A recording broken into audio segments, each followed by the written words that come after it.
بالرغم من انه كل حاجة ماشية حواليك عادي، الناس بتضحك معاك، علاقتك مع الناس حلوة، انت بتضحك، علاقتك مع اهلك كويسة، شغلك ماشي حلو، حياتك ماشية تمام.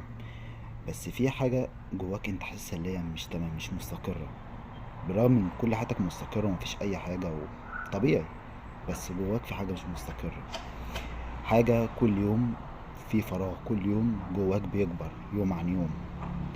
الفراغ دوت او الشيء دوت بيأثر عليك وبيضغط عليك كل يوم عن يوم وانت مش واخد بالك. دايما بتحس انك غريب، مش غريب عن الناس، غريب عن نفسك. دايما على طول بتقول لنفسك انا المفروض اكون مبسوط، بس انا ليه مش حاسس اني مبسوط. بتتفرج على نفسك وكأنك ضيف في حياة حد تاني، مبسوط بس في شخص جواك مش مبسوط، في نسخة منك اتحبست في حياة مش بتاعتها. فالإحساس اللي أنت بتحسه دوت تقدر تقول عليه الحنين لحياة ما حصلتش قبل كده. يعني زي مثلا إنك تحن لبيت عمرك ما عشت فيه، لشغل ما اشتغلتوش، لحياة ما جربتهاش، لناس ما قابلتهمش. الإحساس ده بيزيد طول ما الوقت بيعدي عليك. الإحساس أنت ما بتحنش لحاجة حصلت قبل كده أو ذكرى، لا أنت بتحن للحياة أنت ما جربتهاش ولا حصلت قبل كده. بتسأل نفسك هو فين أنا الحقيقي، فين الشخصية الحقيقية مني، فين النسخة اللي كانت بتحلم تعيش بشكل مختلف. ودايما بتحس انك عشت في زمن غلط، دايما بتحس انك على طول متأخر، وبتقول لنفسك انا المفروض اكون شخص غير اللي انا فيه دلوقتي، مش مش مبسوط من اللي انت فيه حاليا. الاحساس دوت بيرجع لعدة اسباب، من اهمها العادات اللي انت اتربيت عليها وانت صغير. العادات الغلط او بحكم الناس بتعمل ايه فطلعت بتعمل زيهم.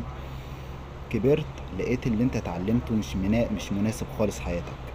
مثلا قرار اخدته مش بايدك، مثلا في موقف كنت عاوز تقول لا قلت ماشي. ففترة معينة في حياتك الصوت اللي كان جواك واللي كان بيحفزك واللي كان بيحركك سكت وسابك تمشي في طريق اللي انت اخترته، وسابك تمشي من غير ما يوجهك ومن غير ما يصحيك ولا يرشدك للطريق اللي انت كنت عاوز تمشي فيه. الاحساس دوت مش جنون ولا اكتئاب ولا حالة نفسية، لا ده صوت جواك بيقولك قوم اتحرك في حياة تانية انت المفروض تعيشها، مش تتمناها بس.